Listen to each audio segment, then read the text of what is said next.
안녕하세요. 굿모닝 동화를 진행하는 여러분의 영디 최영입니다. 자, 우리 오늘 오스타 테스트 문제 좀 보려고 합니다. 수업을 이틀밖에 안 해서요. 월요일, 화요일, 토요일 수업을 안 했기 때문에 문제가 양이 많지 않습니다. 총 12개의 문제고요. 오늘 1번부터 4번까지, 내일 5번부터 9번까지, 8번까지, 5, 6, 7, 8. 그 다음 제일 마지막 월요일 날 9번부터 12번까지 하루 4문제씩 풀어보려고 합니다. 가벼운 느낌일 것 같아서요. 훨씬 잘 푸실 수 있지 않을까라는 생각이 듭니다. 자, 일단 1번 문제부터 돌아가도록 하겠습니다. 조직의 유형에 대한 설명으로 옳은 것. 조직의 유형은 데프트가 분류했었던 내용입니다. 그래서 데프트가 조직의 유형을 어떻게 분류했는지만 잘 알고 계시면 되고요. 기능 구조, 사업 부재, 그 다음 매트릭스, 그 다음 팀제, 네트워크, 이렇게 다양한 형태의 조직 유형들을 구분을 하면서 각기 특징들을 설명했다는 점 다들 알고 계시죠? 그래서 매트릭스 조직이 수평적인 팀제랑 유사한지를 물어보는데 전혀 그러지 않습니다. 제가 뭐라고 말씀드렸냐면 여러분들이 지금 보시는 여기까지는 기능적 계층, 기능 구분과 그다음 계층이 존재한다고 얘기를 했는데요. 지금 보시는 이 팀제는요. 기능 구분도 없고 계층 구분도 없습니다. 그래서 우리가 일반적으로 이야기하는 매트릭스 조직과는 뭐 팀이라고 매트릭스를 설명할 수도 있죠. 뭐 중국 사업팀 이런 표현을 쓴다고 하더라도 실제 생겨먹은 모양새가 다릅니다. 두 개는 절대 같은 조직일 수가 없습니다. X. 자, 2번입니다. 유기적 구조는 책임관계가 분명하지 않습니다. 오히려 모호한 책임관계가 나타난다는 특징이 나타나고요. 분명한 책임관계가 오히려 기계적 구조의 특징이라고 보실 수 있기 때문에 2번 X입니다. 3번 기능 구조는 기능으로 조직을 구성하는 거라고 얘기를 했습니다. 기능이라는 게 제품의 생산에 투입되는 기능, 생산이라든지 또는 마케팅이라든지 유통이라든지 이런 것들을 기능이라고 표현하죠. 그래서 기능 부서들 사이에 조정이나 협력이 요구된다면 기능 구조는 기능으로만 조직을 구성하기 때문에 이들 사이에 협력이 발생하기에 좀 어려운 구조이다. 그래서 이런 환경에 적응하기 곤란할 수 있다. 3번 맞고요. 지금 보시는 4번 선지, 중복과 낭비를 예방하고 기능 내에서 규모의 경제를 구현할 수 있는 것. 딱 봐도 기능 구조가 가지고 있는 특징입니다. 그래서 문제의 정답이 되는 현재 맞는 선지는 3번입니다. 괜찮죠? 자, 2번입니다. 신고전 조직 이론 얘기했어요. 아시겠지만 고전적 조직 이론이라고 이야기한다면 과학적 관련. 신고전 조직 이론 이렇게 얘기하면 인간관계론. 그래서 이 신고전 조직 이론에 대한 설명으로 옳은 것 이렇게 물어봤죠.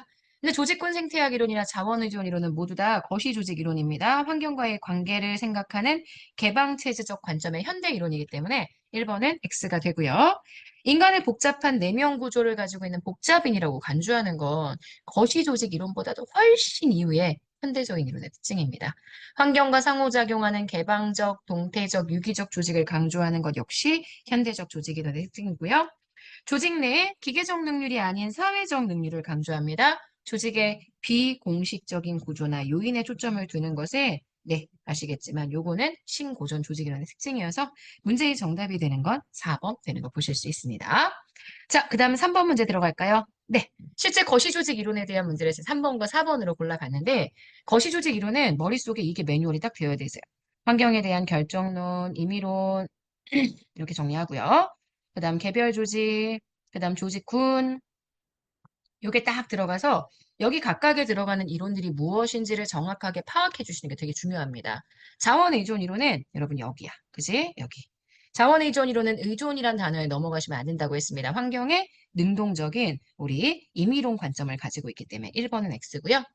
대리인 이론은 여기입니다. 주인 대리인 이론 여기요. 주인과 대리인 사이의 정보 비대칭성 문제가 나타나죠. 이걸 해결하기 위해선 대리인을 통제해야 합니다. 대리인에게 책임을 주지 않고 대폭 권한을 위임하기만 한다면 더 사기칠 수밖에 없다고 얘기를 했죠. 구조적 상황론은 여기에요. 절정론적 시각의 개별 조직. 그래서 상황, 조직 특성 간의 적합 여부가 조직의 효과성을 결정한다.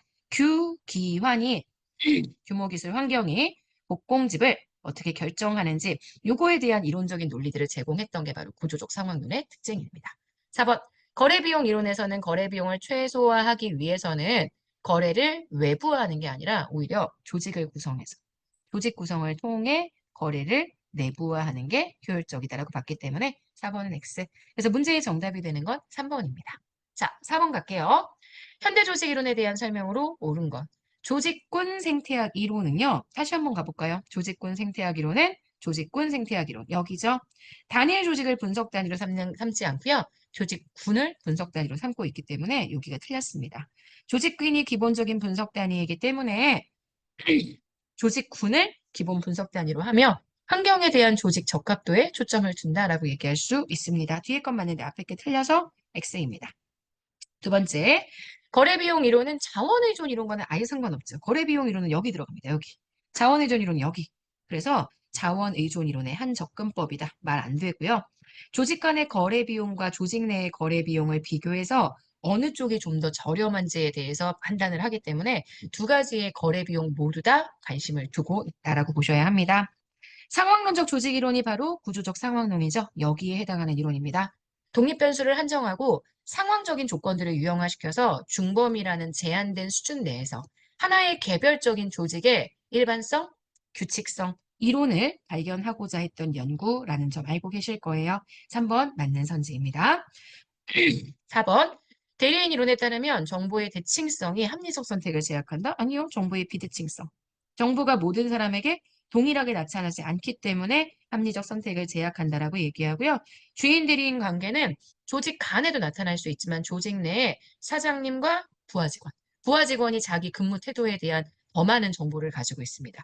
대리인이 정보가 항상 많은 쪽이라고 얘기를 했죠. 그래서 대리인과 주인 사이의 관계가 조직 내에서도 나타날 수 있기 때문에 문제의 정답이 되는 건 3번입니다. 자, 여기까지 해서 우리 오늘 굿모닝 행성학 4번 문제까지 풀어봤습니다. 내일은 5번 문제부터 같이 들어가도록 할게요. 제가 오늘 목이 좀 안 좋아서 여러분 너무너무 미안합니다. 자, 여러분 오늘 하루 정말 여러분 거고요. 저도 내일 다시 쌩쌩하게 목소리 돌아와서 여러분 만나도록 하겠습니다. 오늘 하루 잘 보내세요. 내일 만날게요. 안녕.